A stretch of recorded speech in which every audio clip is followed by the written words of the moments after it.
The Duke of Ravencourt had never considered himself a cruel man. Cruelty required intention, passion, some form of emotional investment, and Lord Sebastian Thornfield possessed none of these towards his wife. What he offered instead was something far more devastating, absolute impenetrable indifference wrapped in flawless courtesy. At 34, Sebastian commanded respect throughout Yorkshire and beyond, his vast holdings stretching across 3 counties, his investments in railways and shipping making him one of the wealthiest peers in England. Men sought his counsel in Parliament. Mothers paraded their daughters before him at every conceivable gathering before his marriage. His very presence could alter the atmosphere of a room. Yet none of this power, this influence, had prepared him for the peculiar discomfort of actually sharing his life with another person. He had wed Lady Marianne Ashworth 4 years ago, in a transaction as clean and emotionless as any business arrangement he had ever concluded. She was the daughter of an earl, impeccably bred, educated at the finest schools, possessed of a dowry that was respectable rather than remarkable. The marriage had been universally approved, 2 ancient families united, fortunes consolidated, bloodlines preserved. That Marianne had eyes like warm amber, and a voice that carried the slightest musical lilt when she read aloud, had been irrelevant details he had noted and promptly dismissed. Their wedding night had been a study in obligation fulfilled. Sebastian had performed his duty with the same mechanical efficiency he applied to estate management, then retreated to his own chambers, establishing a pattern that would define their marriage. Separate rooms, separate lives, connected only by the thinnest threads of social necessity. Marianne had arrived at Thornfield Hall, the principal seat of the Ravencourt Duchy, a sprawling Elizabethan manor in the North Riding, with what Sebastian dimly recognized as optimism. She had rearranged flowers in the morning room, asked the housekeeper about his favorite dishes, attempted to engage him in conversation over dinners that stretched into excruciating silence. For perhaps 6 months, she had persisted in these small invasions of his carefully constructed solitude. He had responded to each gesture with impeccable politeness and absolute emotional vacancy. When she asked about his day, he provided facts devoid of feeling. When she suggested they walk the gardens together, he invented pressing correspondence. When she appeared in his study with tea and tentative smiles, he thanked her with the same tone he used for the servants and returned immediately to his ledgers.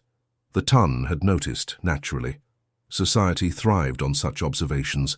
At balls and dinners, hostesses seated them together with pointed determination, creating opportunities for a warmth that never materialized. Sebastian would offer his arm, dance when protocol demanded it, and maintain throughout a facade of marital contentment, so practiced that only those watching closely might see the way his wife's smile never quite reached her eyes, or how she had learned to stop reaching for his hand. Lord Ashworth, Marianne's father, had spoken to him once, 2 years into the marriage, after a particularly awkward dinner party where Marianne had excused herself early, citing a headache that fooled no one. "She is my daughter, Ravencourt," the Earl had said quietly, cornering Sebastian in the library. "My only daughter. I gave her to you in good faith." "And she wants for nothing," Sebastian had replied, his voice carrying that infuriating calm that he wielded like armor. "She has every comfort, every luxury. Her position is beyond reproach. Everything except a husband who acknowledges her existence beyond the requirements of propriety." Sebastian had met the older man's gaze without flinching. "I have fulfilled every obligation of our agreement. The marriage contract specified estates, settlements, and heirs. It made no mention of sentiment." Lord Ashworth had looked at him with something between pity and disgust. "You are making her disappear, Thornfield. Slowly, quietly, but just as surely as if you had locked her in a tower." The words had struck something deep that Sebastian had no intention of examining. He had offered more brandy, changed the subject to railway investments, and considered the matter closed. What Sebastian did not acknowledge, even to himself, was that his coldness was not natural but constructed. There had been warmth in him once before tragedy had taught him that feeling deeply meant hurting deeply. His mother had died when he was 12, wasting away from a fever, while his father fell apart so completely that the duchy had nearly collapsed. Sebastian had watched his father, a man he had considered invincible, become a ghost, wandering the halls, speaking to shadows, forgetting to eat, eventually drinking himself to death within 3 years of his wife's burial. The lesson had been carved into Sebastian's soul with brutal clarity. Love made you weak, vulnerable, half alive. Better to feel nothing than to risk that devastation. So he had built walls, high and thick, and retreated behind them so thoroughly that he had almost convinced himself the walls were his natural state rather than his prison. Marianne had long since stopped trying to scale those walls. By the 4th year of their marriage, she had learned the choreography of their shared life. Appear at breakfast, exchange pleasantries of stunning banality, occupy separate spheres throughout the day, reunite for dinner with conversation that never ventured beyond weather and household minutiae, retire to separate chambers. She had become a ghost in her own home, moving through rooms like morning mist, present but insubstantial. She had also grown beautiful in a way Sebastian refused to notice. The girl who had arrived at Thornfield Hall had matured into a woman of quiet dignity, her initial brightness refined into something deeper, more mysterious. She wore her loneliness like a cloak, elegant and concealing. The servants adored her. She was unfailingly kind, remembered their children's names, inquired after illnesses with genuine concern. The tenants spoke of her warmth when she visited their cottages. Everyone, it seemed, was permitted to see her humanity, except her husband. The morning everything changed began like any other. October had settled over Yorkshire with its particular brand of grey melancholy, morning mist clinging to the moorlands, the first frost silvering the gardens. Sebastian had risen at 6, as always, dealt with correspondence, reviewed accounts, and appeared at breakfast precisely at 8. Marianne was already there, as she always was, dressed in a morning gown of deep green that he did not allow himself to notice complemented her colouring. She was reading a letter, her expression unreadable. "Good morning," he said, the words automatic. "Good morning, Your Grace," she replied, just as automatic. They had not used Christian names in private for over 2 years. He served himself from the sideboard, kippers, toast, marmalade, and seated himself at the opposite end of the table, a distance of some 12 feet that might as well have been 12 miles. The silence stretched, comfortable for him, suffocating for anyone with the capacity to feel its weight. "I shall be riding out to inspect the northern farms today," he announced, because some conversation was required. "The harvest reports have been concerning." "I hope you find matters more satisfactory than anticipated," Marianne said to her teacup. More silence. The clock ticked. Rain began pattering against the windows. "Will you require the carriage for any calls today?" he asked. Another routine question. Something flickered across her face, gone too quickly for him to interpret. "No, Your Grace. I shall remain at home." He nodded, returned to his newspaper, and considered the interaction complete. What Sebastian did not see, because he had trained himself not to see, was the way his wife's hands trembled slightly as she set down her teacup, or the breath she took before speaking again, a breath that suggested she was gathering courage for something significant. "Sebastian," she said, and the use of his Christian name was so unexpected that his eyes lifted from his newspaper despite himself. She was looking at him. Directly, those amber eyes holding something he could not quite name. For a moment, the briefest moment, something cracked in the wall he had built, and he felt the strangest sensation, almost like recognition, as if he were seeing her for the first time despite 4 years of marriage. "Yes?" The word came out more curtly than he intended, defense against whatever that feeling had been. Marianne studied him with an expression that might have been sadness or might have been something more final. "Nothing," she said at last. "Forgive me, I forgot what I meant to say." The crack sealed. Relief flooded him, relief that he recognized as cowardice but chose not to examine. "Quite all right. The morning is early yet." She rose from the table, suddenly, with a grace that seemed practiced. "If you will excuse me, I have matters to attend to." He stood, as courtesy demanded, nodded, and watched her leave. The door closed with a soft click that sounded, though he did not recognize it, like a decision being made. Sebastian returned to his newspaper, to his breakfast, to his routine. He finished his meal, spent an hour in his study, then departed for his inspection of the northern farms, exactly as planned. The day proceeded with the ordered precision he found comforting. He would not understand until much later, until it was almost too late, that the click of that door, the trembling of those hands, the way his wife had said his name after years of your grace, all of it had been a farewell. By the time he returned to Thornfield Hall that evening, muddy and tired from a day in the saddle, Marianne had already begun dismantling the quiet life she had built in the spaces he had refused to occupy. In her chambers, a trunk stood open. In her eyes, when she heard his footsteps in the corridor and stilled like a deer sensing danger, there was no hope left at all, only resolution. And Sebastian, walking past her closed door without pausing, without knocking, without the slightest curiosity about his wife's day, had no idea that he had just walked past the moment when his carefully controlled life began to collapse. Sebastian Thornfield had not always been carved from ice. There had been a time, brief and distant now, when he had been different, a boy who laughed easily, who ran through Thornfield's corridors with reckless energy, who believed that the world was fundamentally safe and that the people you loved would always remain. His mother, Lady Eleanor Thornfield, had been the warmth at the center of his childhood. She had been unconventional for a duchess. She painted, composed music, read him poetry unsuitable for children about gods and heroes and tragic love. She had taught him to notice beauty, the way light fell through stained glass, the architecture of snowflakes, the precise shade of twilight in autumn. Every evening before bed, regardless of his father's disapproval, she would come to his nursery and they would talk about everything and nothing, his studies, her paintings, the stories they invented together about the portraits in the gallery. "You have a heart that feels deeply, Sebastian," she had told him once, when he was perhaps 11. "Never be ashamed of that. The world will try to teach you that feeling is weakness. The world is wrong." She had died 6 months later. The fever had come suddenly, viciously. Within 3 days, she went from vibrant presence to delirium to silence. Sebastian, kept from her sick room by frantic servants, and a father unraveling in real time, had heard her calling for him through the walls. They would not let him enter. By the time they relented, she was gone, and he was left with nothing but the memory of her voice and the crushing knowledge that love meant loss. His father, the 6th Duke, had not survived her death in any meaningful way.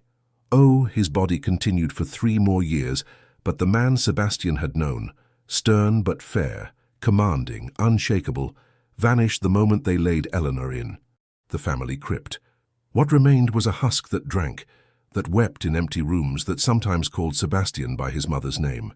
The duchy's affairs fell into chaos. Servants whispered. Creditors circled. Sebastian, at 12, then 13, then 14, watched his father destroy himself with grief. The final night, when Sebastian was 15, his father had summoned him to the library. The older man was drunk, as he always was by then, his eyes red-rimmed and distant. "You think me weak," his father had said, not accusingly but as a statement of fact. "No, father." Sebastian had learned by then to say the expected thing. "You should." His father had poured another brandy with shaking hands. "I am weak. Your mother unmade me. She was my heart, and when she died she took it with her. Do you understand what I'm telling you, boy?" Sebastian had understood perfectly, though he wished he had not. "Love nothing that you cannot bear to lose," his father had continued, the words slurring but the meaning crystal clear. "Or better yet, love nothing at all. We Thornfields feel too deeply. It is our curse. Better to be stone than to be me." 3 weeks later, his father was found dead in his chambers, the brandy bottle empty beside him. The physicians called it heart failure. Sebastian called it the inevitable conclusion of caring too much. At 15, Sebastian had inherited a dukedom in disarray and a lesson burned into his very bones. Attachment led to destruction. So he had rebuilt Thornfield's fortunes by rebuilding himself into something that could not be hurt because it could not feel. He had studied his accounts instead of poetry, had dismissed his mother's paintings to storage, had learned to conduct every interaction as a transaction, to meet every situation with the emotional involvement of a marble bust. By the time he reached manhood, the transformation was complete. The boy who had cried for his mother had been buried so deeply that Sebastian sometimes wondered if he had ever truly existed. What remained was efficient, controlled, impervious, a duke who managed his holdings brilliantly and his heart not at all. Marriage had been inevitable, an obligation of his position. He had approached the selection of a wife with the same methodology he applied to purchasing livestock: bloodline, temperament, suitability to purpose. Marianne Ashworth had met every criterion. That she was beautiful had been irrelevant. That she possessed intelligence, humor, warmth, these were qualities he had noted and immediately categorized as immaterial to the arrangement. The wedding had been everything it should be, and Sebastian had felt nothing beyond a vague satisfaction at having fulfilled another duty. Their wedding night had been mechanical. He had never learned nor wished to learn the art of intimacy, only its basic mechanics. He had completed what was required and retreated immediately to his own chambers, already calculating the minimum frequency necessary to produce an heir while maximizing his solitude. What he had not anticipated was Marianne's persistence.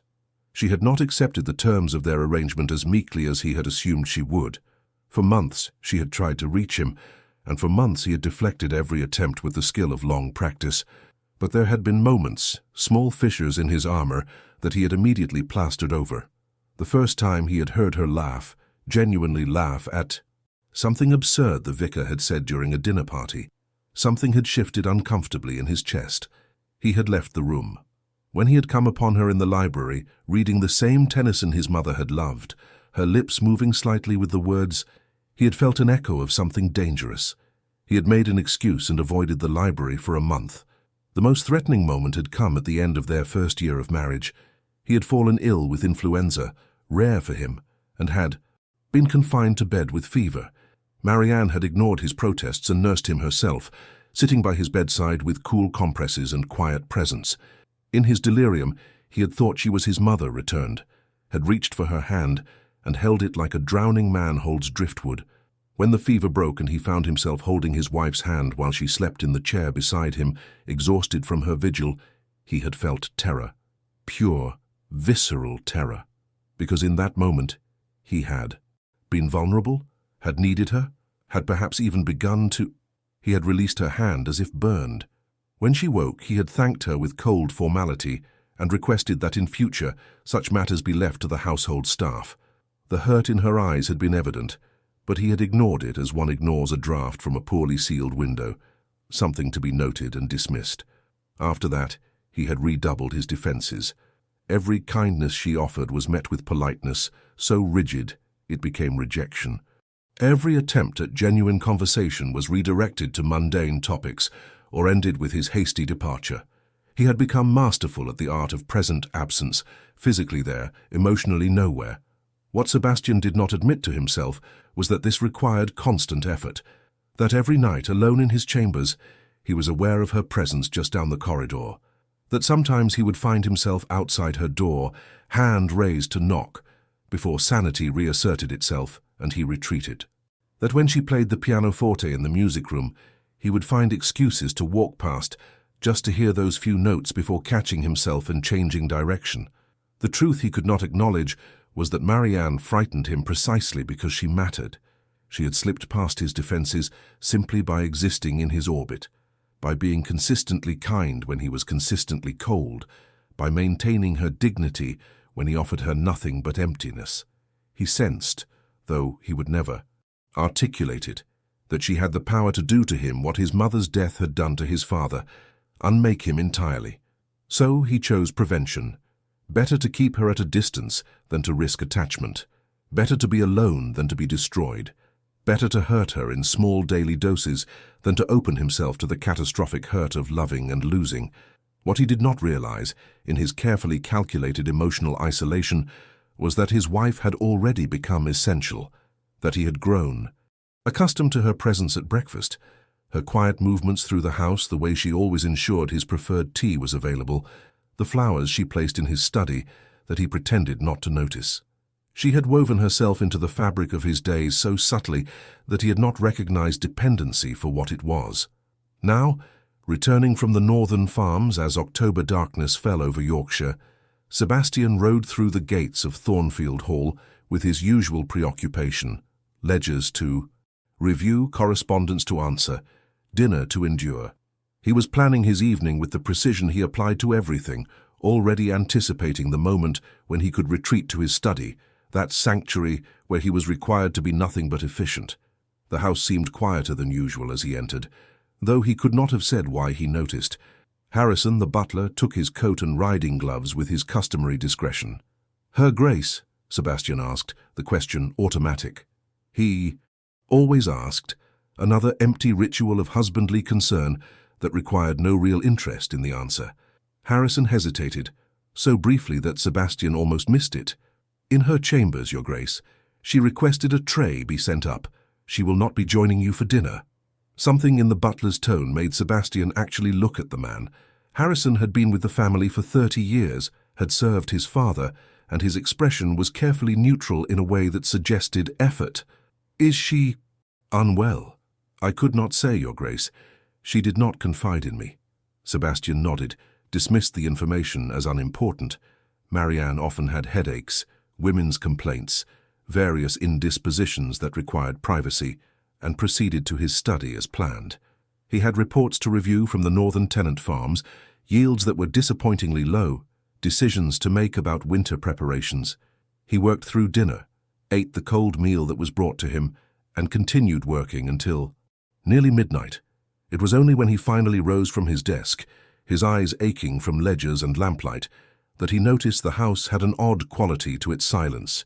Not the usual quiet of night, but something different, emptier somehow. He dismissed the fancy as exhaustion and made his way to his chambers. The corridor was dark except for the dim glow of gas lamps turned low. He passed Marianne's door, closed as always, and continued to his own rooms. It was not until he was preparing for bed that the thought occurred to him, unbidden and unwelcome. He had not seen Marianne at all today, not since breakfast, when she had said his name in that odd way, when she had looked at him with that expression he had not wanted to interpret.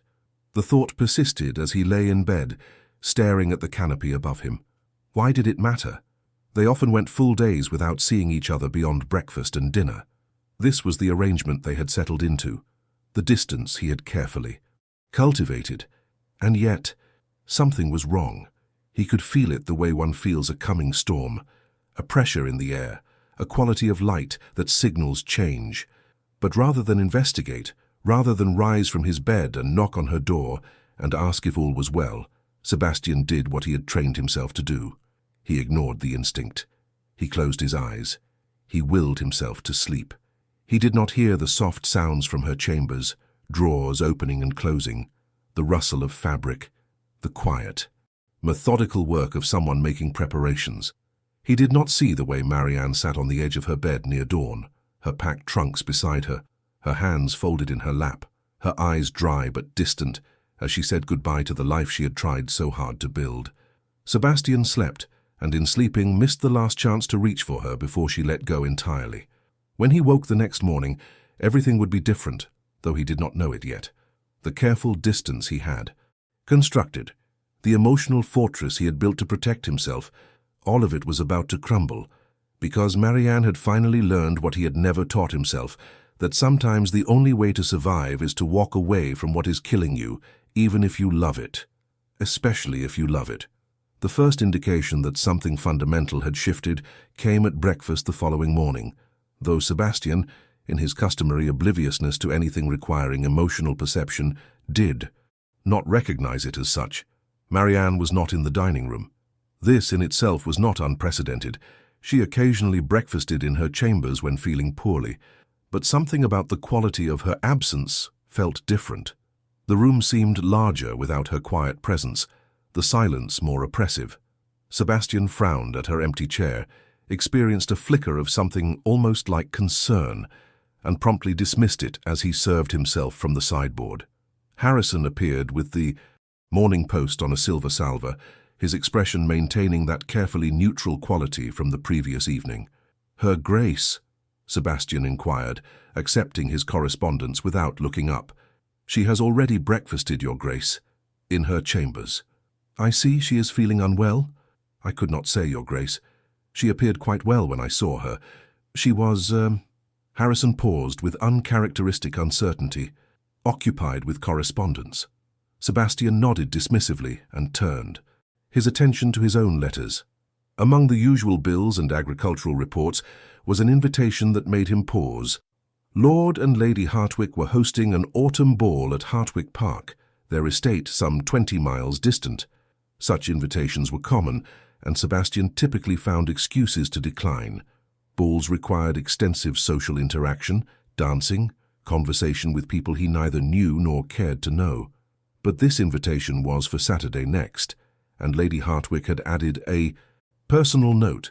"Do bring the Duchess, Your Grace. We have been far too long without her company, and I understand she has become quite accomplished at the pianoforte. We should be delighted if she would favor us with a performance." Something about the note irritated him, though he could not have said why.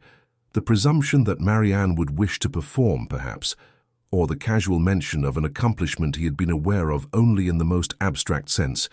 Yes, he occasionally heard music from the music room, but he had trained himself not to pay attention, not to be drawn by something as dangerous as beauty.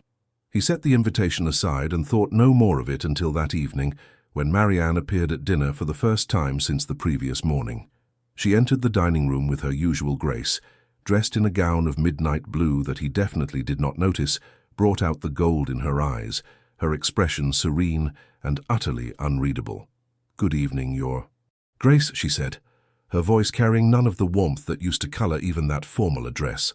"Good evening," he stood as courtesy demanded, waiting until she was seated before resuming his own seat. "I trust you are feeling better." "Better?" Her eyebrow raised fractionally.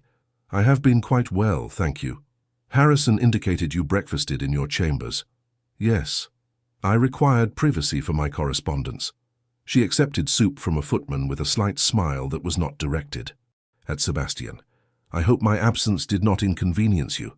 There was something in her tone, not quite sarcasm, not quite indifference, but something new and faintly unsettling. Sebastian studied her across the expanse of table, seeing perhaps for the first time in months, years, the woman who sat opposite him. When had she become so contained, so self-possessed? The girl who had arrived at Thornfield Hall 4 years ago with anxious hope in her eyes had been replaced by someone harder to read, someone who looked at him as one might look at a stranger, whose presence required acknowledgement but not interest. "Not at all," he said finally. "I merely wished to ensure you were well." How considerate! The words were perfectly appropriate. The tone was not. They ate in silence for several minutes, the scrape of silver against china seeming louder than usual. Sebastian found himself unusually aware of the distance between them, the 12 feet of polished mahogany that might as well have been a continent. When had she stopped trying to bridge that distance? He could not pinpoint the moment, realized with dim discomfort that he had not noticed the transition from her active attempts at connection to this cool, courteous indifference.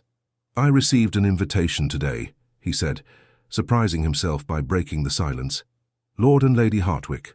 An autumn ball Saturday next." Marianne's hands stilled for the briefest moment before resuming their task of cutting pheasant. "How? Lovely for you. For us, we are both invited." "Are we?" She looked up then, her eyes meeting his directly in a way that made him oddly uncomfortable. "And do you intend to accept?" "I had not decided. I typically find such gatherings tedious." "Then by all means decline." She returned her attention to her plate. "I am certain the Hartwicks will understand. Lady Hartwick specifically requested your presence. She mentioned your skill at the pianoforte." Now Marianne did smile, but it was a strange smile, edged with something he could not interpret. "Did she? How thoughtful of her to remember what my own husband does not know." The words landed like a slap, all the more effective for being delivered with perfect composure. Sebastian felt heat rising to his face, embarrassment, anger, something else he refused to examine. "I am aware that you play," he said stiffly. "Are you?" She tilted her head slightly, studying him with what might have been curiosity, or might have been pity. "Tell me, Your Grace, what do I play? What composers do I prefer? Do I favor Mozart or Beethoven? Do I sight-read or play from memory? Do I practice in the mornings or the evenings?" He had no answers. The realization sat heavily in his chest, unwelcome and undeniable. He heard music from the music room, yes, but he had never listened, never allowed himself to be curious about the person creating those sounds. "I thought not," Marianne said softly when his silence stretched too long. "But please do not trouble yourself.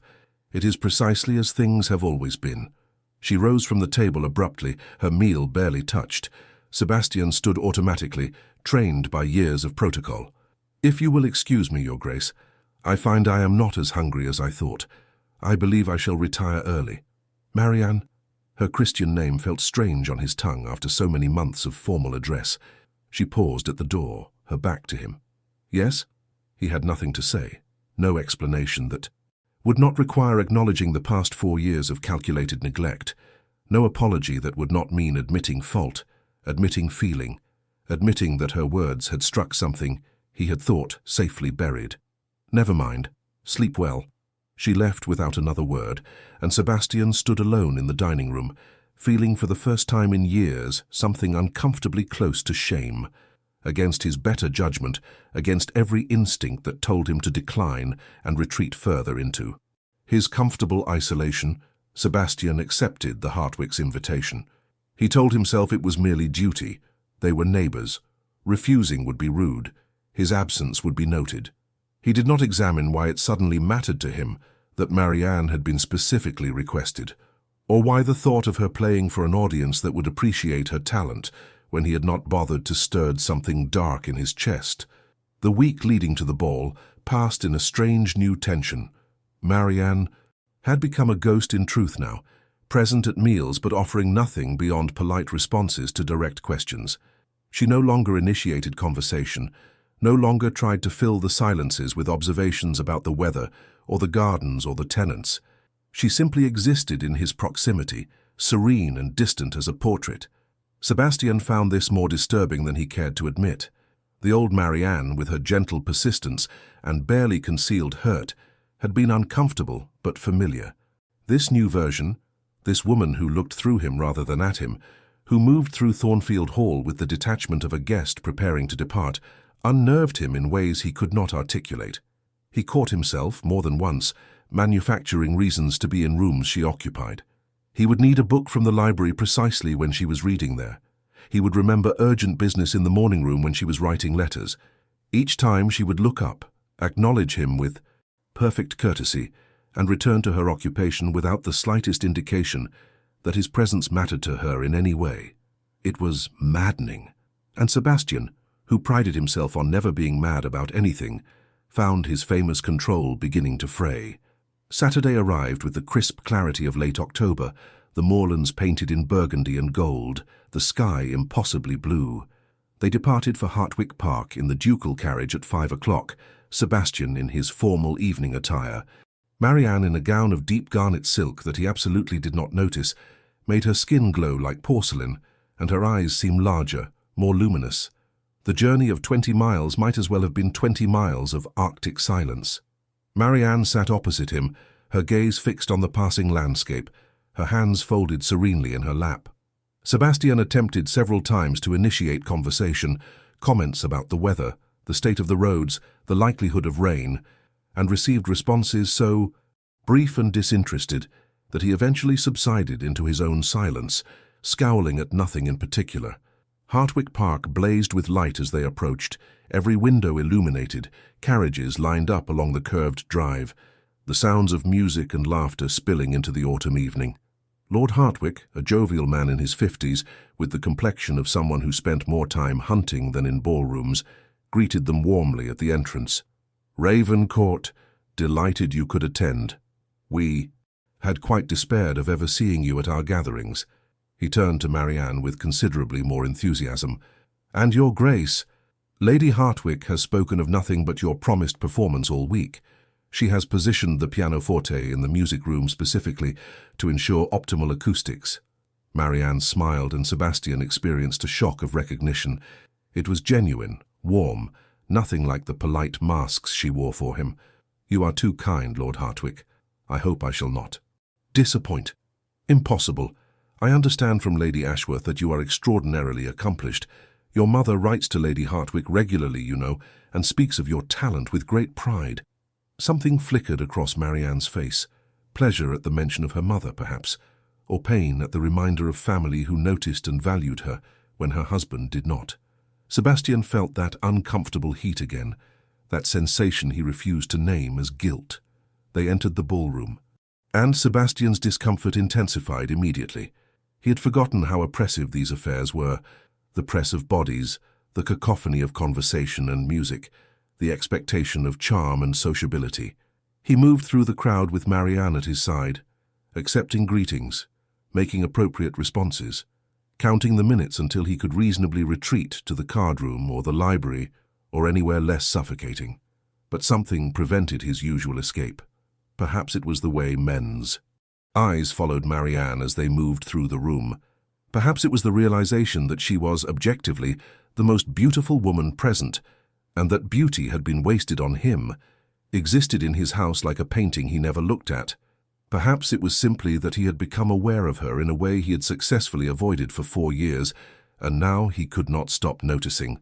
Lord Pemberton approached, a widower in his late 30s, wealthy and well-regarded, with the easy confidence of a man accustomed to female attention. "Your Grace," he addressed Sebastian with appropriate respect, before turning immediately to Marianne. "And Your Grace. How splendid to see you. It has been far too long since London, has it not?" "Lord Pemberton." Marianne's smile was warm, her tone pleased. "Indeed, I believe it was the Westmorelands' dinner party in the spring." "Just so. You were seated beside me, and we had that fascinating discussion about the Lake poets. I have since read that volume. Of Wordsworth you recommended, The Prelude, quite extraordinary." They continued conversing about poetry, about London, about mutual acquaintances, and Sebastian stood beside his wife like a piece of furniture, contributing nothing, understanding with growing irritation that Pemberton had cultivated more genuine conversation with Marianne in 5 minutes than Sebastian had managed in 4 years. "I understand you are to perform for us this evening," Pemberton was saying, his attention entirely on Marianne. "I confess I have been anticipating it since Lady Hartwick mentioned it. I heard you play once, you know, at the Devonishes Musicale 2 years ago. Chopin, if memory serves. It was—" He paused, searching for the right word. "Transcendent." Marianne's cheeks colored with pleasure, and Sebastian felt something new and deeply unpleasant coil in his stomach. He had never made her blush like that, had never known what music she played at London musicales, had never attended such events with her, had never cared enough to be present for moments that brought that light to her eyes. "You are too generous, Lord Pemberton," Marianne said softly. "Not at all. I confess I have hoped for another opportunity to hear you play." Pemberton's voice carried an undertone that Sebastian, even in his emotional obtuseness, recognized as something more than polite interest. "Perhaps when you return to London for the season?" "Perhaps," Marianne said, non-committal, her eyes flicking. Briefly to Sebastian before returning to Pemberton. The arrival of Lady Hartwick provided an excuse to extract Marianne from Pemberton's company, though Sebastian was not certain why he felt relief at the separation. Lady Hartwick swept Marianne away with talk of the evening's program, and Sebastian was left alone with Pemberton, who smiled with infuriating pleasantness. "You are a fortunate man, Ravencourt," Pemberton said, watching Marianne's retreating figure. "The Duchess is remarkable. Intelligent, accomplished, gracious. One wonders—" He trailed off deliberately. "Wonders what?" Sebastian's voice was colder than he intended. Pemberton met his eyes with an expression of studied innocence that did not quite mask the calculation beneath. "Only why we see so little of her in society. Such qualities should not be kept hidden, should they? One might almost think you wished to keep her to yourself." The implication hung in the air between them, polite on the surface, barbed underneath. Sebastian recognized it for what it was, a challenge, a suggestion that he did not properly value what he possessed, an indication that other men had noticed and would be happy to offer the appreciation he withheld. "The Duchess prefers the country," Sebastian said flatly. "Does she?" Pemberton's tone suggested polite skepticism. "How curious. In London she always seemed to enjoy society greatly, but perhaps things are different in Yorkshire." He moved away before Sebastian could respond, leaving him standing alone with a champagne glass he did not remember accepting, and a feeling in his chest that he finally, reluctantly, recognized for what it was: jealousy. The realization appalled him. He had no right to jealousy. He had given Marianne nothing, No attention, no affection, no reason to believe her husband cared whether she existed or vanished.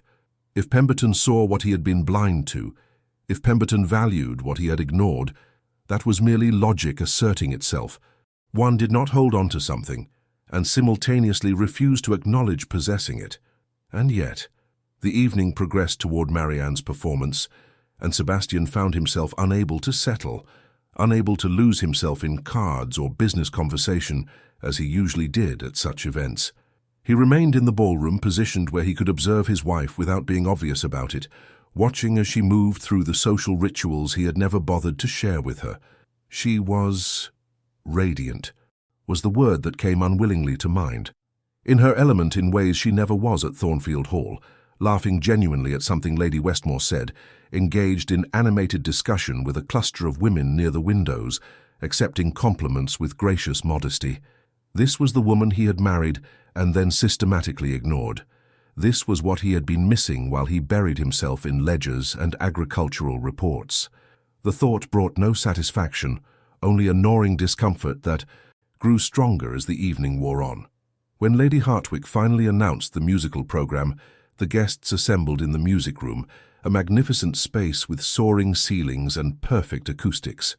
The pianoforte had been positioned to command the room, and Marianne moved toward it with visible composure that Sebastian suspected concealed nervousness. She seated herself, arranged her skirts, and placed her hands on the keys with the confidence of extensive practice. For a moment, she sat, perfectly still, her eyes closed, gathering herself. Then she began to play. The music that filled the room was Beethoven.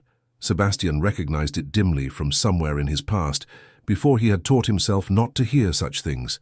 The Pathétique Sonata, passionate and melancholy and technically demanding. But it was not the technical proficiency that arrested his attention, though that was evident. It was the emotion poured into every note, the way Marianne's entire being seemed to channel into the music, giving it a depth and intensity that made the room hold its collective breath. He had not known.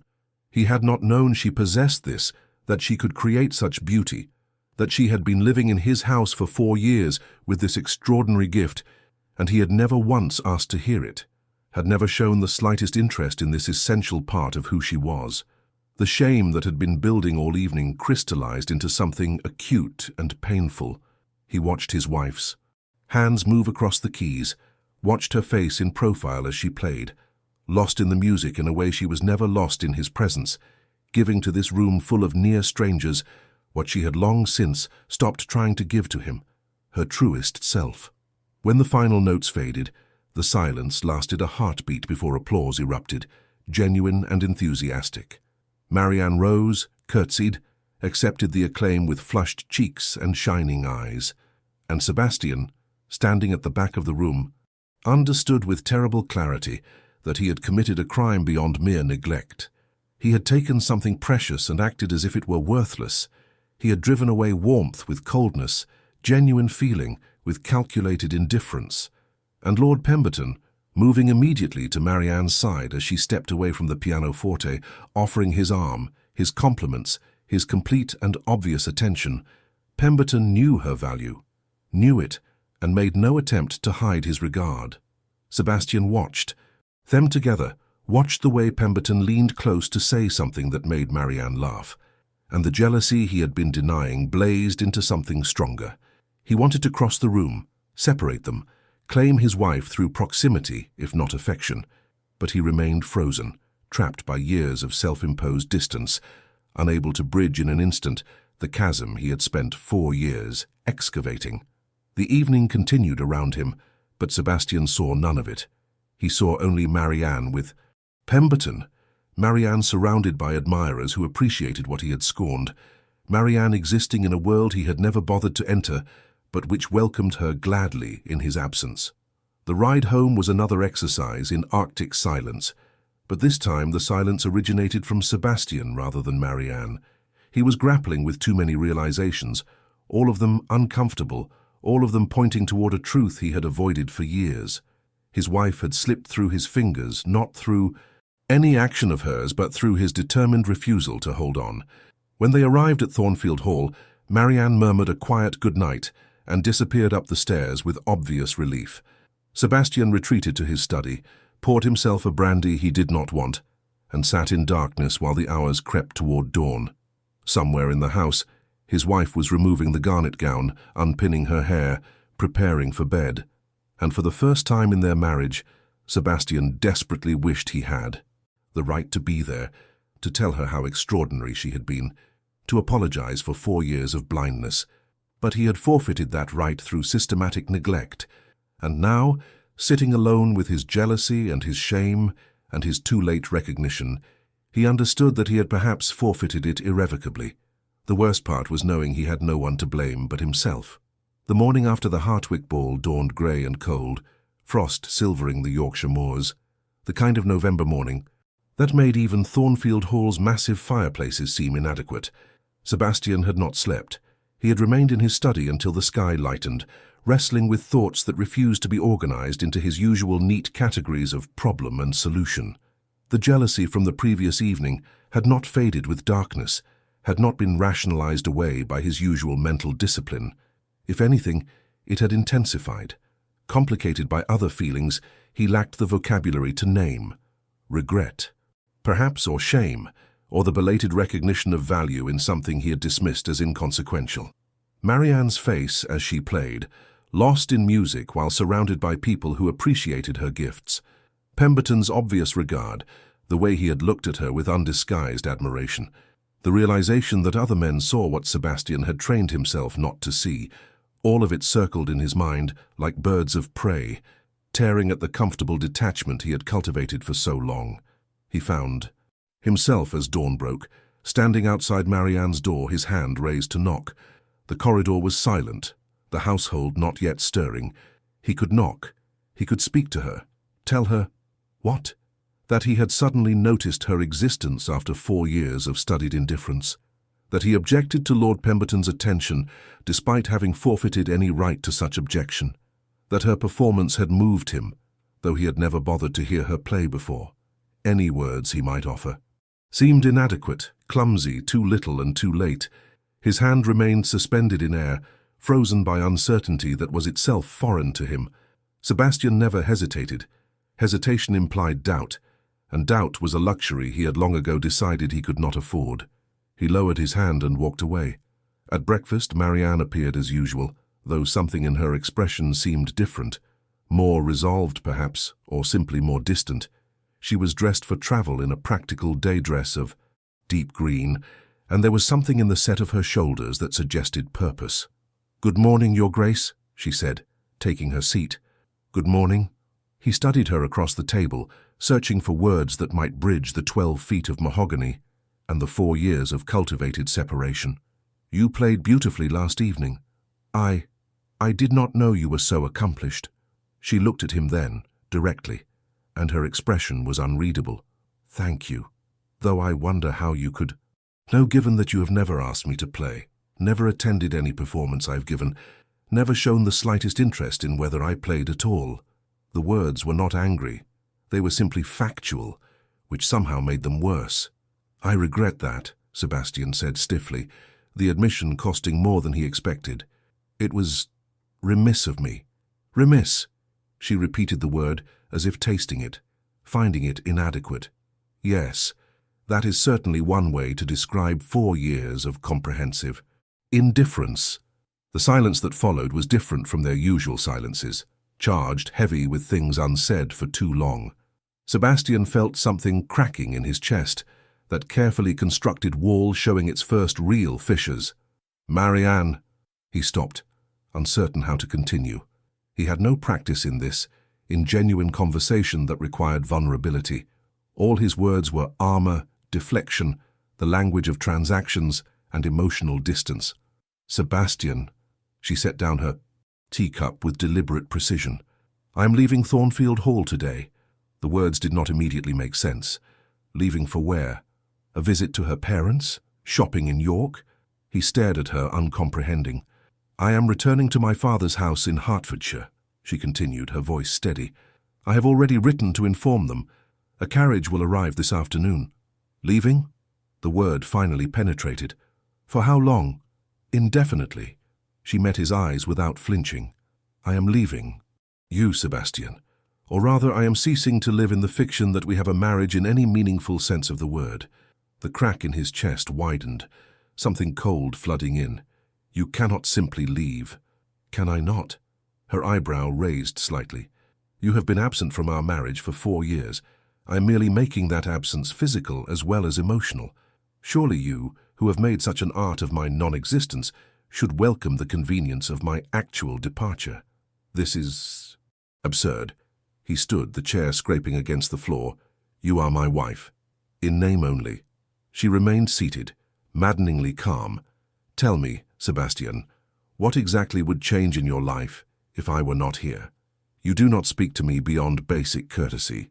You do not share meals with any real companionship. You maintain separate chambers. You take no interest in my activities, my thoughts, my existence beyond what is required for the most minimal appearance of propriety. What, precisely, would you miss about my presence?" He had no answer. The realization was devastating. She was right. He had constructed his life at Thornfield Hall to function as if he were unmarried, as if the woman across from him were a particularly permanent houseguest rather than his wife. Her departure would change nothing in his daily routine, because he had ensured she occupied no genuine space in that routine. "The scandal," he began. "Ah, yes, the scandal." Marianne's smile was bitter. "Your concern for my welfare is touching, though I note it manifests only when my actions might reflect poorly on you. The scandal of a wife living separately from her husband is unfortunate, but I suggest it is no worse than the scandal of a husband treating his wife with such obvious indifference that all of society whispers about it. Lord Pemberton mentioned it last evening, you know. How strange it was that I never attended London events with you. How curious that you and I seem to barely acknowledge each other's existence." The mention of Pemberton sent heat through Sebastian, anger, jealousy, something more complicated. Pemberton had no business. Pemberton was kind. Her voice sharpened. "He was kind, Sebastian. He spoke to me as if I were a person, rather than an obligation. He asked about my interests and listened to my answers. He complimented my playing because he had actually bothered to listen to it. These are not remarkable acts of devotion. They are the basic courtesies that any person might extend to another. And yet they felt extraordinary because you have never, not once in 4 years, offered me even that much." Sebastian gripped the back of his chair, his knuckles white. The truth of her words was undeniable, but accepting them meant accepting his own culpability, acknowledging the systematic cruelty of his indifference. "I provided for you," he said, the words sounding weak even to his own ears. "You have wanted for nothing, except a husband." Marianne stood now, gathering her composure around her like armor. "Except companionship, conversation, the basic human warmth that even servants in this house receive from each other. I have wanted for nothing material, Sebastian. I have wanted for everything that matters. You knew the terms of our arrangement." He was grasping now, desperate, though he could not have said what he was desperate for. "This was not a love match. We both understood." "I understood nothing."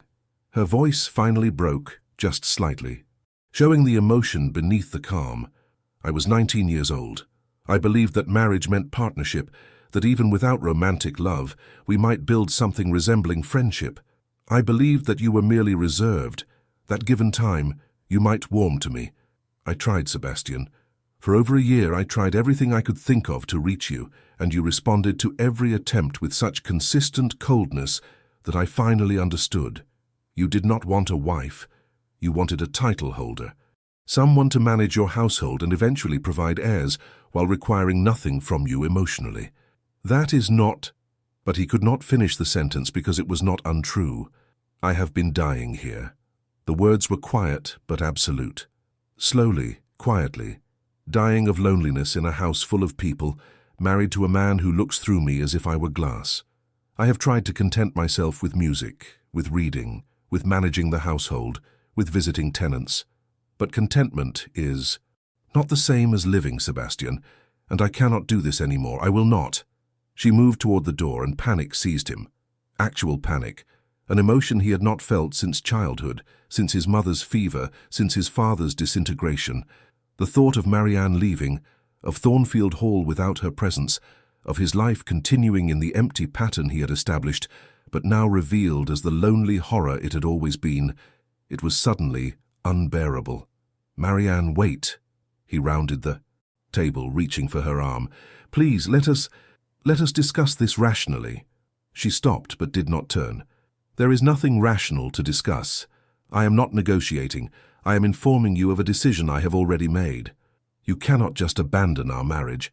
His hand on her arm tightened, not painfully but desperately. Now she did turn, and her eyes were bright with unshed tears that she refused to let fall. "I am not abandoning it, Sebastian. You abandoned it 4 years ago. I am simply, finally accepting that abandonment as the permanent state you clearly intended it to be." "That is not what I intended." The words burst from him, unplanned, raw.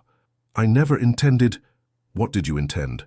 She pulled her arm free, but gently. "What was your goal in treating me with such meticulous indifference? What did you hope to achieve by ensuring that I felt less welcome in this house than the scullery maid?" He had no answer that would not require excavating his father's ruin, his mother's death, the lessons he had learned about love and loss and the necessity of emotional fortification. He had no answer that would not mean revealing the fear that had governed his life since he was 15 years old. He stopped, started again. "I did not want to—" "To what?"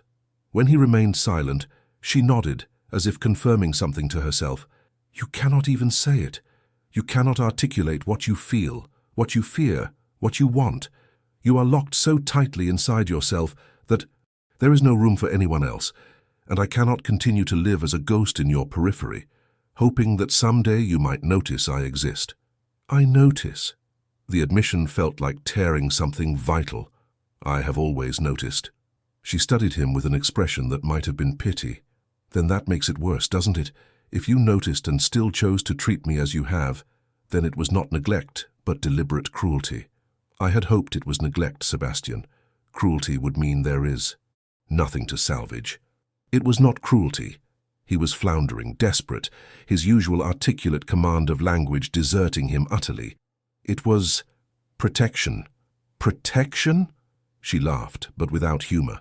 "Protection for whom?" "For both of us." The words came from somewhere deep and unexamined. "For you from my inadequacy. For me from—" He stopped, unable to continue.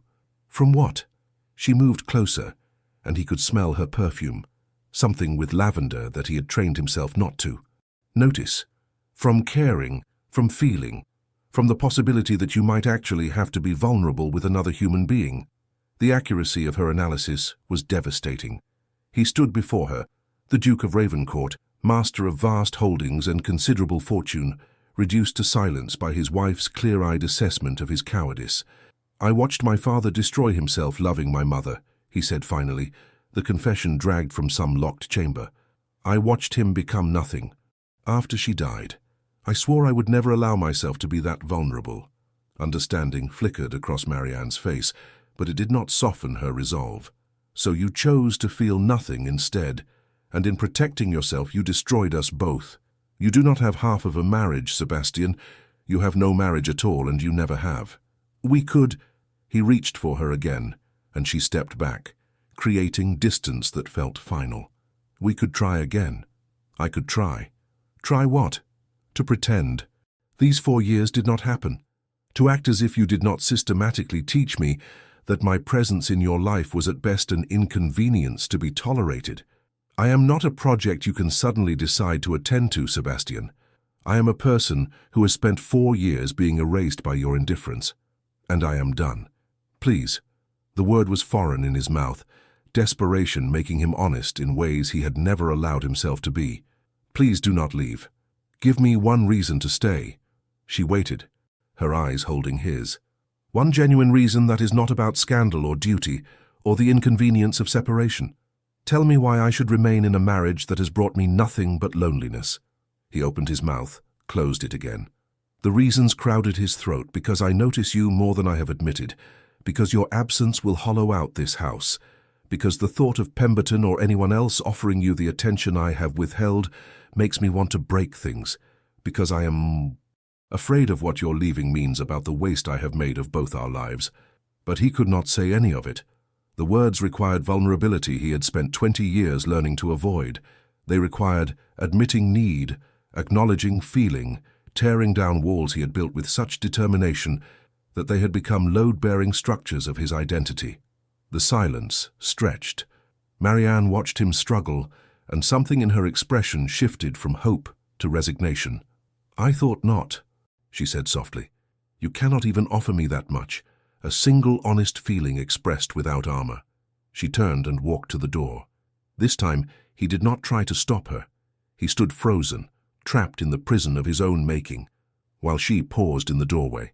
"For what it is worth," she said without turning back, "I did love you, Sebastian. Or I loved who I hoped you might become if you ever allowed yourself to be human. That is the saddest part of all of this, not what we were, but what we might have been if you had been brave enough to try." She left. The door closed, and Sebastian remained standing in the empty dining room, surrounded by the wreckage of his own choices, understanding too late that the walls he had built to protect himself had not kept him safe at all. They had merely kept him alone. The house felt different after Marianne left. Sebastian told himself this was imagination, that Thornfield Hall remained exactly as it had always been, the same furniture, the same servants moving through their duties, the same routine he had cultivated so carefully.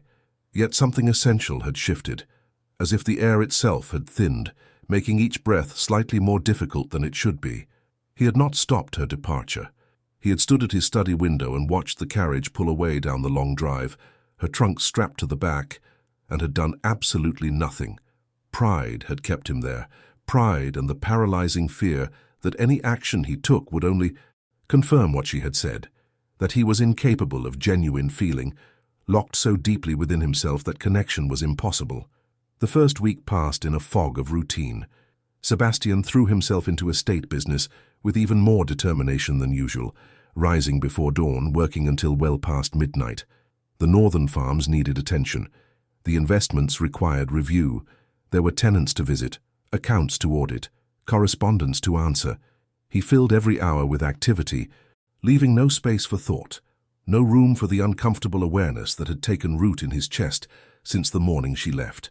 But Thornfield Hall conspired against his denial. Everywhere he turned, there were reminders of the presence he had ignored for 4 years and now could not stop noticing. The morning room where she had taken her tea, always positioned to catch the best light for reading. The garden paths she had walked each afternoon, her footprints still visible in the damp earth. The music room, its door closed now, the pianoforte silent. The servants noticed, of course, they said nothing. Well-trained staff knew better than to comment on their employers' domestic arrangements. But Sebastian caught the looks exchanged between Mrs. Hendricks, the housekeeper, and Harrison. Pity, perhaps, or judgment. Both were equally unbearable. On the 8th day, Lord Ashworth arrived unannounced. Marianne's father was shown into the library, where Sebastian was attempting to focus on agricultural reports and failing utterly. The Earl looked older than Sebastian remembered, his face lined with an anger that was all the more effective for being tightly controlled. Ravencourt.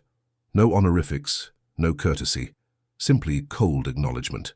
Lord Ashworth. Sebastian stood, bracing himself.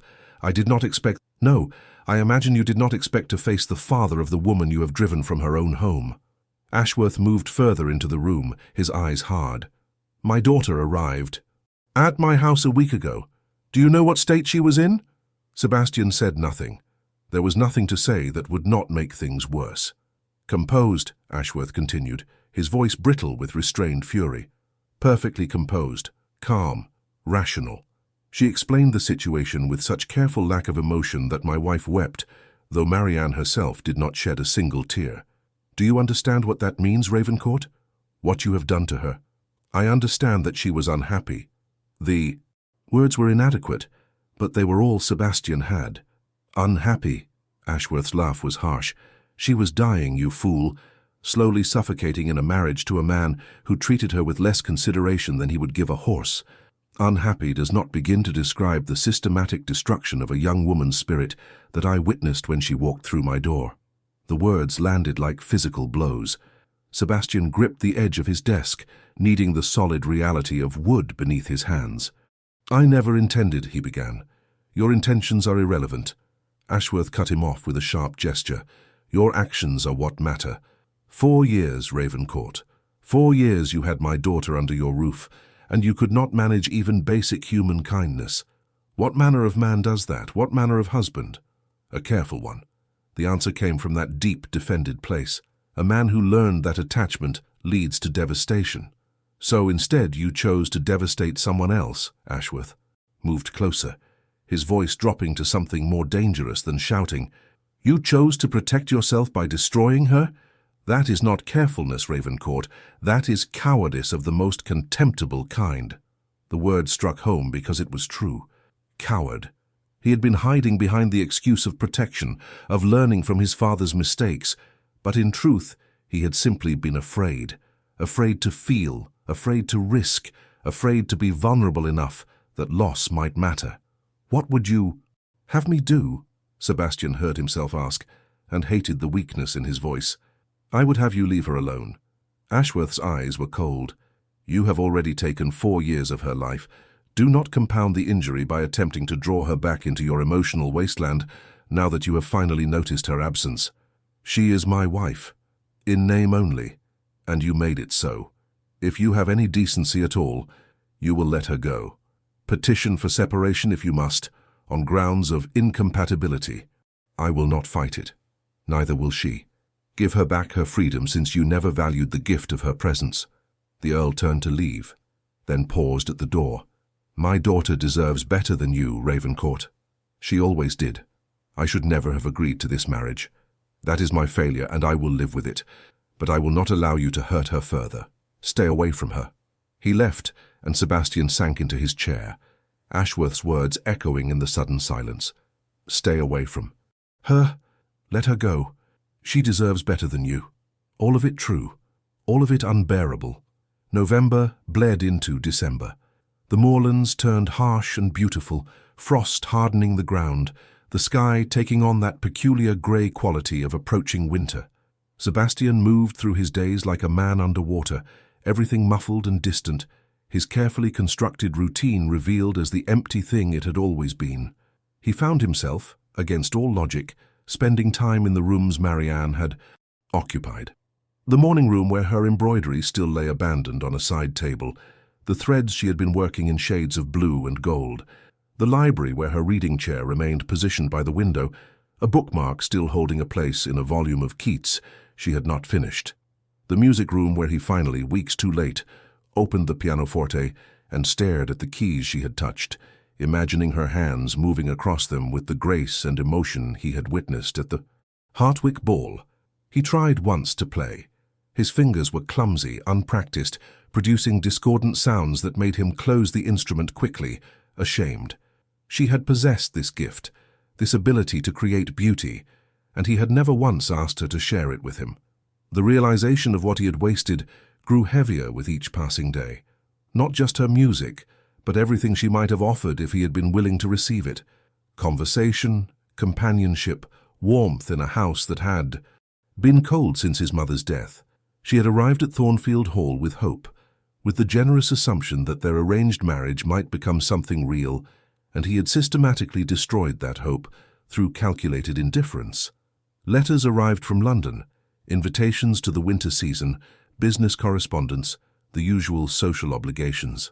Among them, one from Lady Hartwick, expressing concern at the rumours circulating about the Duke and Duchess of Ravencourt living separately, hoping that all was well, mentioning almost casually that Lord Pemberton had been making inquiries about her Grace's health and circumstances. Sebastian read that line multiple times, feeling the jealousy surge again, hot and irrational. Pemberton, who had spoken to Marianne with obvious regard, who had looked at her the way Sebastian had never allowed himself to look. Pemberton, who might even now be in Hertfordshire, calling on the Ashworths, offering Marianne the attention and appreciation that her husband had withheld. The thought made him physically ill. He tried to bury himself deeper in work, but concentration eluded him. He would find himself staring at nothing, replaying conversations with Marianne, the few genuine ones they had ever had. Her words in the dining room that final morning played on an endless loop. "I did love you, Sebastian, or I loved who I hoped you might become if you ever allowed yourself to be human." past tense, had loved.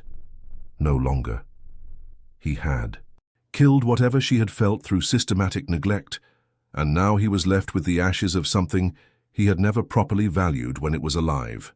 December brought heavy snows to Yorkshire, blanketing the moors in white, isolating Thornfield Hall further. Sebastian stood at his window one evening, watching snow fall in the darkness, and found himself remembering his mother.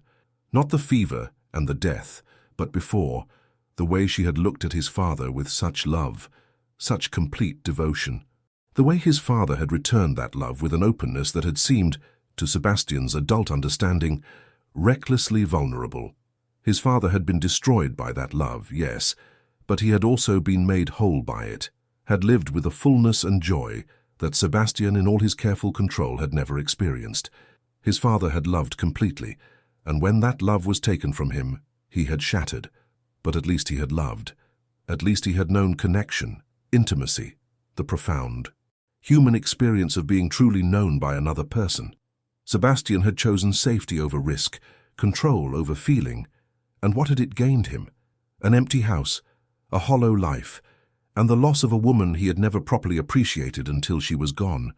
The realization that had been building for weeks finally crystallized into something clear and terrible. He had made the wrong choice. Not in marrying Marianne, that had been the one thing he had done right, though entirely by accident, but in responding to that marriage with such determined emotional absence. He had been given a gift and had treated it as an obligation. He had been offered love and had responded with indifference. And now it was too late. Or was it? The question lodged in his mind, persistent and uncomfortable. Ashworth had told him to stay away, and Sebastian's pride agreed. What right did he have to pursue Marianne now, after everything he had done? What possible words could bridge 4 years of systematic cruelty? Through neglect. But another part of him, a part that had been silent for so long he had forgotten it existed, whispered differently, that he owed her more than absence, that he owed her the truth of what he felt, even if that truth was too late to matter, that she deserved to know she had not been worthless, but rather so valuable that he had been terrified by the power she held over him. He had been a coward. Ashworth had been right about that, but there were different kinds of cowardice. There was the cowardice of emotional withdrawal, which he had already committed, and there was the cowardice of accepting defeat without fighting, of allowing his fear to have the final word. If he went to her now, she might reject him, probably would reject him, and justly. She might tell him that his sudden awareness was too late, too convenient, too obviously a response to loss rather than appreciation. She might look at him with the same distant courtesy she had worn like armor in those final weeks at Thornfield Hall, and he would have no defense, no argument against her coldness, because he had taught her that coldness himself. But at least he would have tried. At least he would have been honest, vulnerable, willing to risk the pain he had spent his adult life avoiding. At least he would have offered her what he had never given before, the truth of his feelings, unarmored and uncalculated. The decision, once made, brought a clarity that was itself terrifying. He would go to Hertfordshire. He would face Marianne and her father and whatever judgment they chose to render. He would tell her what he should have told her years ago, that she mattered, that his indifference had been fear rather than lack of feeling, that he had been wrong in every way a man could be wrong. She might send him away, she probably would send him away, but he would accept that outcome if it came, would grant her the separation she requested, would release her from a marriage that had brought her only pain. But first he would fight for her, not with pride or control or any of the weapons he had used to keep her at a distance, but with the only thing he had never given her, absolute, terrifying honesty. Sebastian stood at the window, watching snow fall over the Yorkshire moors, and felt something crack open in his chest, something that had been sealed since he was 15 years old, since his father's death, since he had decided that feeling was too dangerous to permit. It hurt. God. It hurt more than he had imagined possible, this sudden rush of emotion after years of numbness. But for the first time in 2 decades, Sebastian Thornfield allowed himself to feel without immediately constructing defenses against the feeling. He felt the loss of his mother, never properly mourned. He felt the waste of his father's final years. He felt the 4 years he had stolen from Marianne through his cowardice. He felt the loneliness of the life he had constructed so carefully, revealed, now as a prison rather than a fortress, and beneath all of it, tentative but growing stronger, he felt something that might have been hope. Not hope that Marianne would forgive him, he had no right to expect forgiveness, but hope that he might finally become the man she had once believed he could be, if only he allowed himself to be human. The snow continued falling, blanketing Thornfield Hall in white, and Sebastian made his plans. He would leave in the morning, as soon as the roads permitted. He would go to Hertfordshire, to the Ashworth estate, and he would do what he should have done 4 years ago. He would see his wife, truly see her, and he would tell her the truth. Whatever came after, he would face it. But he would not be a coward anymore. Even if courage came too late, it was better than the alternative of never trying at all. The journey to Hertfordshire took 3 days through December snow and frozen roads. Sebastian travelled alone, having dismissed his valet's protests that a duke should not arrive at another peer's estate without proper attendance. This was not a social call, requiring the full regalia of his position. This was something far more essential and far more humble, a man attempting to repair damage he had spent 4 years creating. The Ashworth estate emerged from winter landscape like something from a painting. Tudor architecture softened by snow, smoke rising from multiple chimneys, lights glowing golden in windows against the gathering dusk. Sebastian had been here once before, years ago, for the negotiations preceding his marriage to Marianne.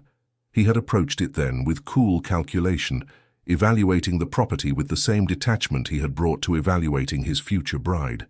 Now, staring at those lit windows, and knowing Marianne was somewhere within, he felt his carefully prepared composure beginning to fracture. The butler who answered his knock looked shocked to see him, though training quickly smoothed the expression into professional neutrality. "Your Grace, we were not expecting— I wish to see my wife." The words came out more forcefully than Sebastian intended. "Please inform her that I am here." "Her Grace is—" The butler hesitated, clearly uncertain how to handle a situation unprecedented in his experience.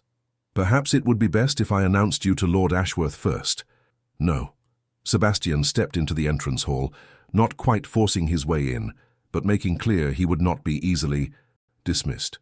"I wish to see my wife, now if possible." Voices carried from somewhere in the house, female laughter, lighter than Sebastian had heard in years, followed by the deeper tones of Lord Ashworth, saying something that provoked more amusement.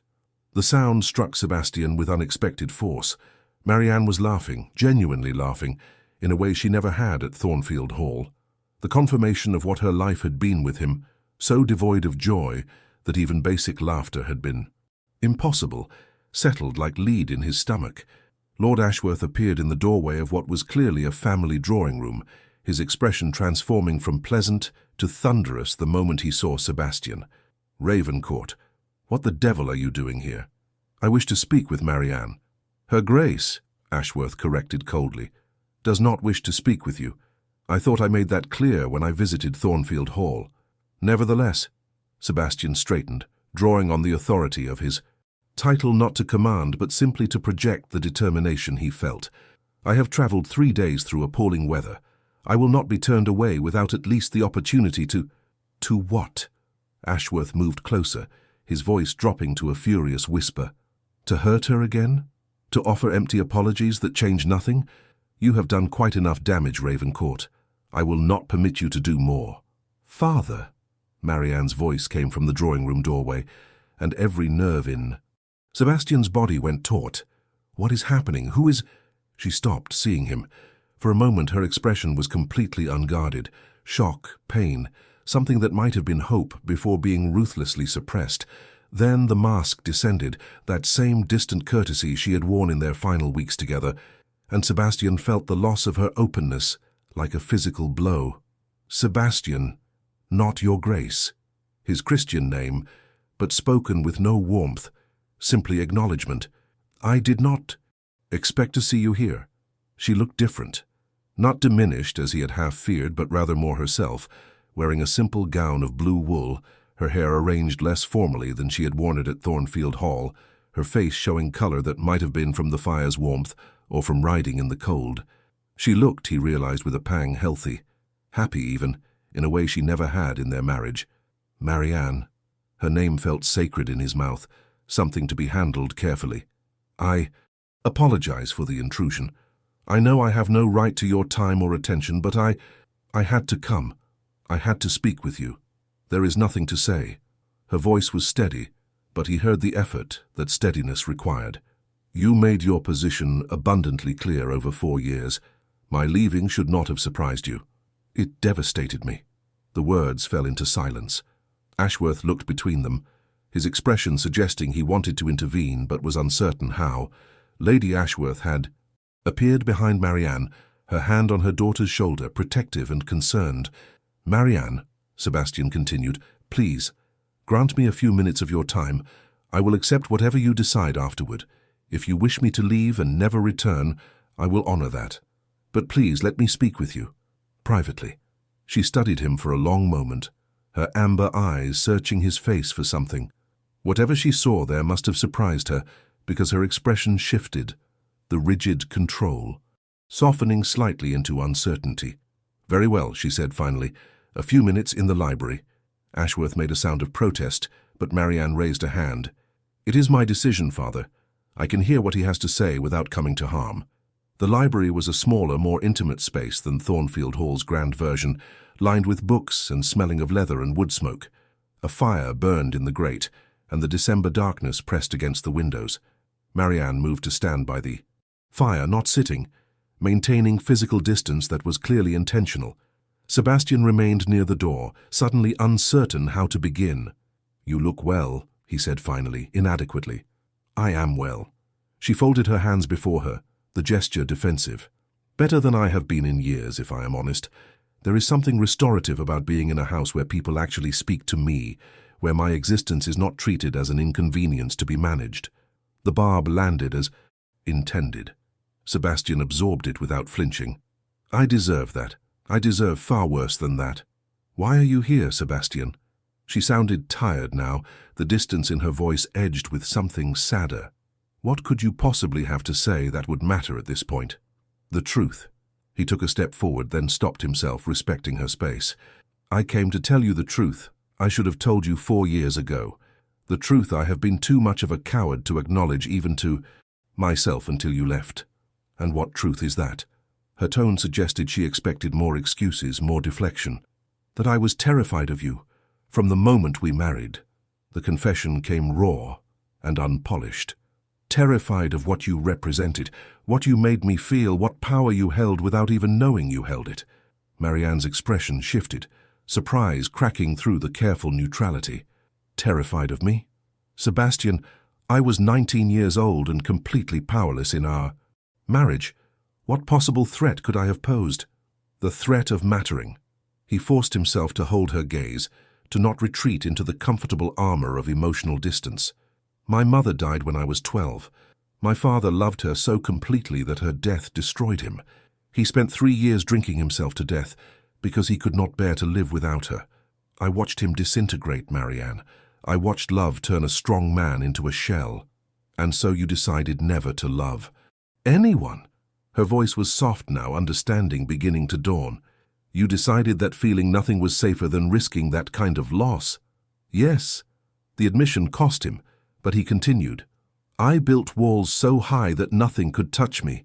I told myself it was wisdom, learning from my father's mistakes, but it was cowardice, pure, contemptible cowardice. Then why marry at all? She moved slightly closer, drawn despite herself. If you were so determined to feel nothing, why not remain unmarried? Duty, obligation, the need for an heir. He gestured helplessly.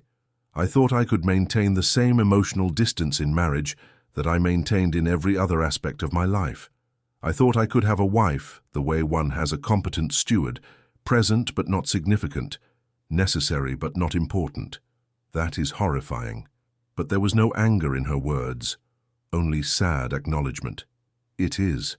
He took another step forward, needing her to understand. And it would have worked. Marianne, if you had been different, if you had been cold or calculating or interested only in the material benefits of being a duchess, I could have maintained my distance with someone like that. But I was not like that. No, his voice broke slightly. You were kind. You were patient.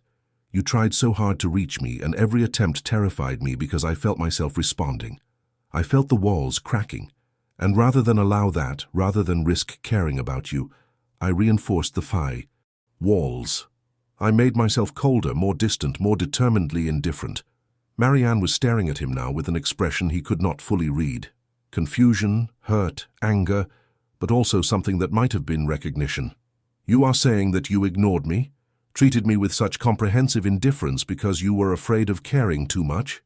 I am saying that I am a coward who destroyed the best thing that ever happened to him because I was too afraid to acknowledge that it was valuable.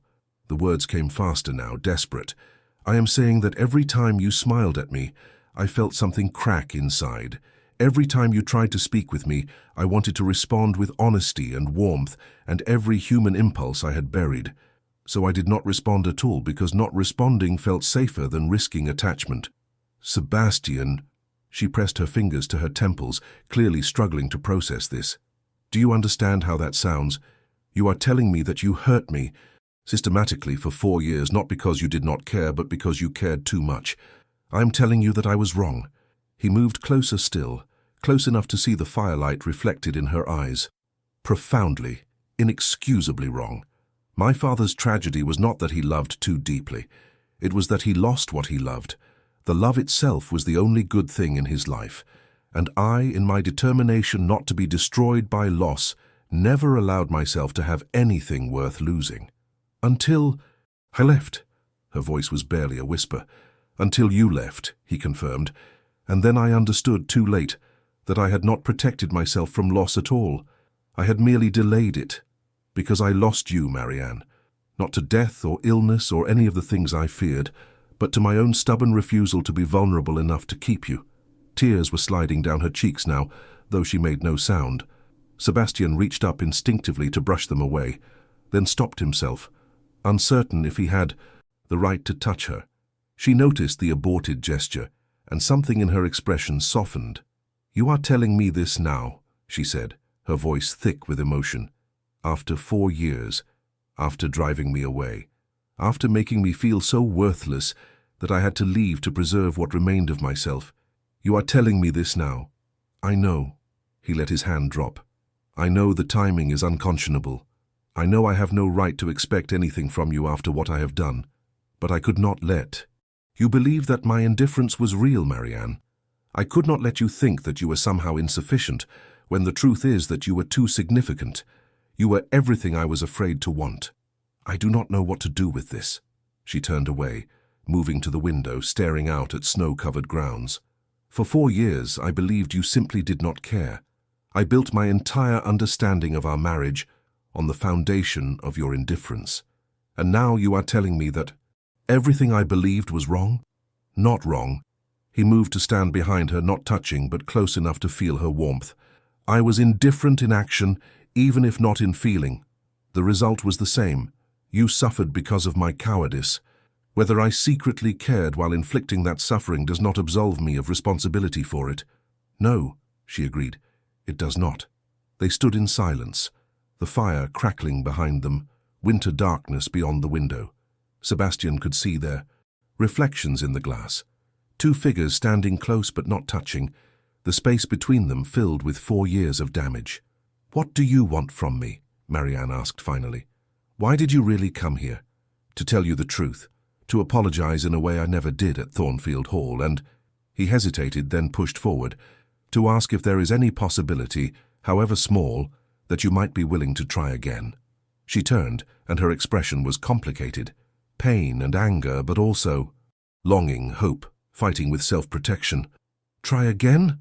Sebastian, you destroyed my trust.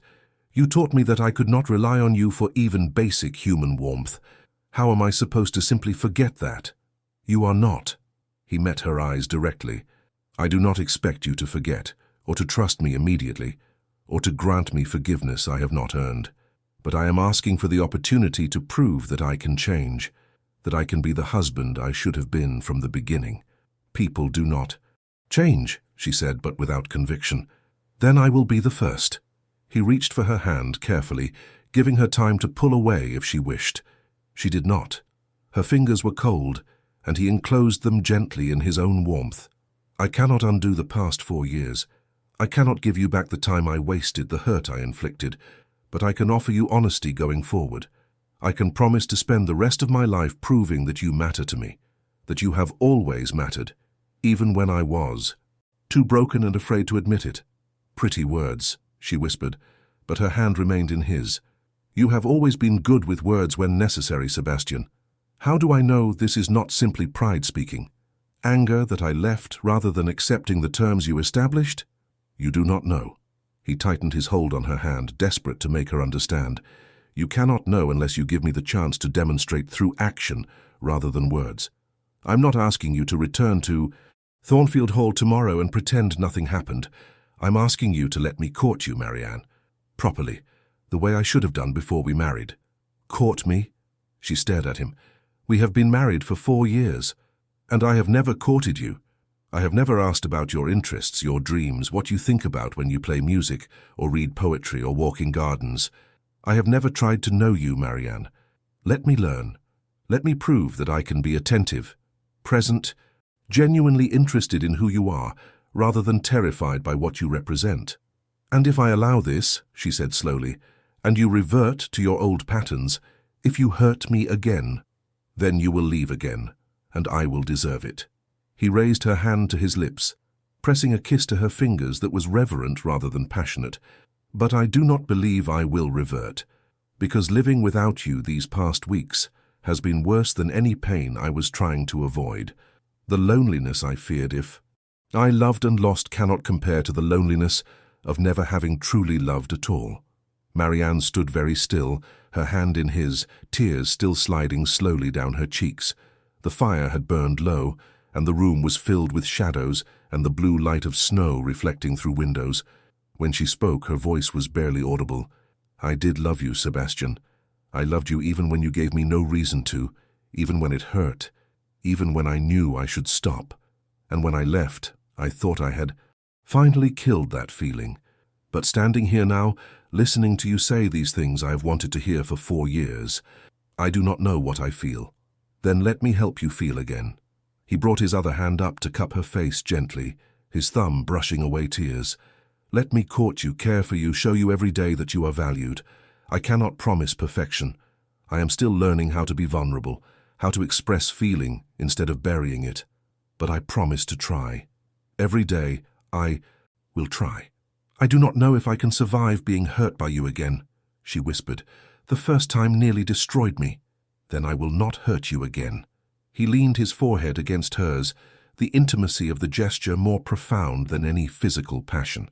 I swear to you, Marianne, I will spend every day proving that you can trust me, that you can rely on me, that you matter more than my fear, more than my pride, more than any of the defenses I have built. Show me. She pulled back, slightly to look into his eyes. Do not just tell me, Sebastian. Show me. Here now. Give me something that proves this is real, that you are capable of what you promise. He understood what she was asking. Not pretty words or grand gestures, but genuine vulnerability. The thing he had withheld from her throughout their marriage. The thing that terrified him more than anything else. I am afraid, he said softly. Right now, standing here with you, I am more afraid than I have been since I was a boy watching my father fall apart. Because you have the power to hurt me, Marianne. You have always had that power. And admitting that, acknowledging that I need you, that your opinion matters, that your absence has left me hollow, it goes against every instinct I have cultivated since I was 15 years old. Go on, she encouraged gently. I missed you. The words came haltingly, dragged from somewhere deep. Every morning at breakfast, I missed you. The silence was not comfortable anymore. It was suffocating. I missed your voice, your presence, the small things you did that I pretended not to notice, the flowers you placed in my study, the way you ensured my tea was always prepared correctly, the sound of you playing the pianoforte that I would walk past just to hear for a few seconds before forcing myself away. You heard me play. Always. He smiled sadly. I always heard you, Marianne. I simply could not allow myself to acknowledge that I was listening. But after you left, I went to the music room. I opened the pianoforte and tried to play, wanting to understand what you felt when you touched those keys. I was terrible, as I expected, but I understood something in that moment. You were giving beauty to that house, to my life, and I had been too stubborn and afraid to appreciate it. Marianne was crying openly now, but these tears seemed different. Not pain alone, but something more complicated, relief perhaps, or the beginning of healing. "Say my name," she requested. Suddenly, "The way you did this morning when I left Thornfield Hall, you said it once and it sounded different. Say it again." "Marianne." He infused the syllables with everything he felt, regret and longing and desperate hope. "Marianne, I am so sorry. I am sorry for every day I made you feel invisible. I am sorry for every time I left a room to avoid connection. I am sorry for teaching you to expect nothing from me when you deserved everything." She reached up to touch his face, her fingers, tracing the line of his jaw with a gentleness that undid him completely. "I do not know if I can forgive you immediately," she said honestly. "The hurt is too deep, too recent. You cannot expect 4 years of damage to be repaired by one conversation, no matter how honest." "I know." He turned his head to press a kiss to her palm. "I am not asking for immediate forgiveness. I am asking for the chance to earn it over time. If I agree to this," she said carefully, "there will be conditions. I will not return to Thornfield Hall immediately. I will not step back into the same patterns that destroyed me before. If you wish to court me, you will do so properly, calling here, spending time together, learning to actually communicate. And the moment I feel you retreating back into indifference, the moment I sense you building walls again, I will leave. Permanently." "Understood." Relief flooded through him, so intense it made him dizzy. "Any conditions you require, Marianne, I will meet them. All. And you must learn to be honest," she continued, "not just in grand moments like this, but in everyday interactions. If something bothers you, say so. If you need time alone, ask for it directly, rather than manufacturing coldness. I can handle honesty, Sebastian. What I cannot handle is the silent rejection that leaves me guessing what I did wrong. I will learn." He pulled her closer, and she allowed it, resting her head against his chest. "I am not naturally given to emotional expression. You know this. But I will practice. I will try. And when I fail, because I will fail sometimes, I will accept correction and try harder." They stood like that for several minutes, simply holding each other in the firelight, the silence now comfortable rather than oppressive. Sebastian felt something loosening in his chest, that tight knot of control he had maintained for so long beginning to unravel. It was terrifying. It was also liberating in ways he had not anticipated. "I have a confession," Marianne said against his chest, her voice muffled by his coat. "When you arrived tonight, my first instinct was joy. Before the hurt and anger, before the protective distance, there was joy. That frightened me because it meant I had not stopped caring as completely as I thought. Is that a good thing or a bad thing?" He stroked her hair, marveling at being allowed this simple intimacy. "I do not know yet." She pulled back to look at him. "Ask me again in 6 months after I have seen whether your actions match your words." 6 months of courtship. He smiled, and it felt strange on his face, this genuine expression of pleasure. "I can do that. I will do it so well that you will have no doubt of my sincerity." "Sebastian," her expression turned serious, "I need you to understand something. I am not the same woman who arrived at Thornfield Hall 4 years ago. The girl who wanted nothing more than to please you, who measured her worth by your approval. She is gone. I had to kill her to survive. The woman I am now will not accept less than genuine partnership, true respect and honest affection." "Good." He cupped her face in both hands, holding her gaze. "I do not want that frightened girl back. I want the woman standing before me now, strong enough to leave when she was being destroyed, brave enough to give me another chance despite having every reason not to. This woman, this Marianne, is who I want to know, to court, to eventually deserve if I am very fortunate." She smiled then, tentatively but real, and Sebastian felt something shift in his chest, some final wall crumbling. He leaned down slowly, giving her time to refuse, and pressed his lips to hers in a kiss that was gentle, reverent, nothing like the perfunctory contact of their wedding night. This was a promise, a beginning, an acknowledgement that they were starting over from a place of honesty rather than obligation. When they finally separated, both slightly breathless, Marianne rested her forehead against his. "This will not be easy," she warned. "Rebuilding trust never is." "I know." He held her close, grateful beyond measure for the weight of her in his arms. "But I would rather struggle towards something real than live comfortably in the emotional wasteland I created. You were right that morning at Thornfield Hall. I was not living. I was merely existing. Safely, yes. Carefully, yes. But utterly alone in the middle of a marriage that could have been extraordinary if I had been brave enough to try." "Then try now." She looked up at him, and in her eyes he saw both the hurt he had inflicted and the possibility of something better. "Try every day, Sebastian. That is all I ask." "I will." He sealed the promise with another kiss, longer this time, more confident. "I swear to you, Marianne, every day for the rest of our lives, I will try to be worthy of the gift you are giving me." The library door opened, and Lord Ashworth stood in the entrance, his expression caught between hope and deep suspicion. "Marianne, is everything... are you—" "I am well, Father." She stepped back from Sebastian's embrace, but kept hold of his hand, a gesture of unity that made Sebastian's throat tight. "His Grace and I have been speaking. We have reached an understanding." "An understanding?" Ashworth looked between them, clearly uncertain how to interpret his daughter's tear-stained face and obvious emotional turbulence. "What sort of understanding?" "The Duke will be staying in Hertfordshire for a time," Marianne said, her voice gaining strength. "He has proposed a proper courtship with my consent and under your roof. I have agreed to consider reconciliation, provided certain conditions are met." "Marianne, you cannot be serious." Ashworth moved into the room, his concern evident. "After everything he has done, he has been honest with me, Father." She squeezed Sebastian's hand. "More honest than he has ever been. I am not naive. I know that words are easy, and actions are what matter. But I also know that I will regret it if I do not at least allow him the chance to prove he has changed."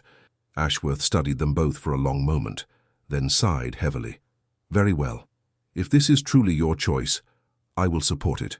But understand, Ravencourt," he turned his stern gaze on Sebastian, "you are here on sufferance. One wrong move, one hint of the behavior that drove my daughter away, and I will personally ensure you never set foot in this house again." "Understood." Sebastian met the older man's eyes without flinching. "I appreciate your allowing me this opportunity. I will not waste it." "See that you do not." Ashworth moved to embrace his daughter, kissing her forehead. "I only want your happiness, my dear. If this man can provide it, then I will welcome him. But if he hurts you again—" "He will not, Father." Marianne said it with more confidence than Sebastian thought he deserved, and he felt the weight of that trust settle over him like a mantle. After Ashworth departed, Marianne and Sebastian remained in the library a while longer, simply talking. Not about anything profound. She told him about her weeks at her parents' estate, the books she had been reading, her plans to visit London in the spring. He shared details about Thornfield Hall, the estate matters that required attention, the way the staff had reacted to her absence with obvious concern. It was, Sebastian realized, the first genuine conversation they had ever had. No walls, no deflection, just two people learning to communicate honestly. It was harder than he had anticipated. Years of emotional guardedness made openness feel dangerous, exposed. But each time he felt himself retreating into formality, he would look at Marianne's face and remember what his distance had cost them both, and he would push through the discomfort to offer genuine response. By the time they finally parted for the evening, Sebastian felt exhausted in a way that had nothing to do with physical exertion. Emotional honesty, he was discovering, required far more energy than he had imagined. But as he lay in the guest chambers that night, listening to the house settle around him, he also felt something he had not experienced in years: contentment. Not happiness yet. That would require time, proof, the rebuilding of what he had torn down.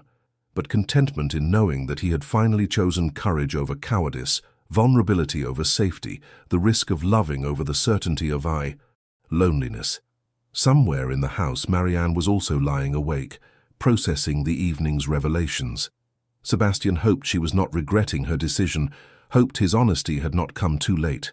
But even if it had, Even if she ultimately decided she could not forgive him, he would always be grateful for this, that he had finally told her the truth, had finally allowed himself to be seen without armor. Whatever came next, he would face it as he should have faced their marriage from the beginning, with an open heart and the willingness to be hurt if that was the price of genuine connection. Outside, snow continued falling over Hertfordshire, blanketing the world in white, covering old tracks and making space for new paths to be forged. And inside Ashworth House, two people who had been strangers in marriage were taking the first tentative steps toward becoming partners in truth. It was a beginning, not a resolution or a happily ever after, because those would need to be earned through time and consistent action, but it was a genuine beginning, built on honesty rather than obligation, on conscious choice rather than arrangement. And for Sebastian Thornfield, Duke of Ravencourt, who had spent 20 years believing that beginnings were merely preludes to inevitable loss, this fragile new start felt like the most valuable thing he had ever possessed, because it was real, and because Marianne, against all odds and despite every reason not to, had decided to give them, the chance to discover what their marriage might become if he finally had the courage to fight for it.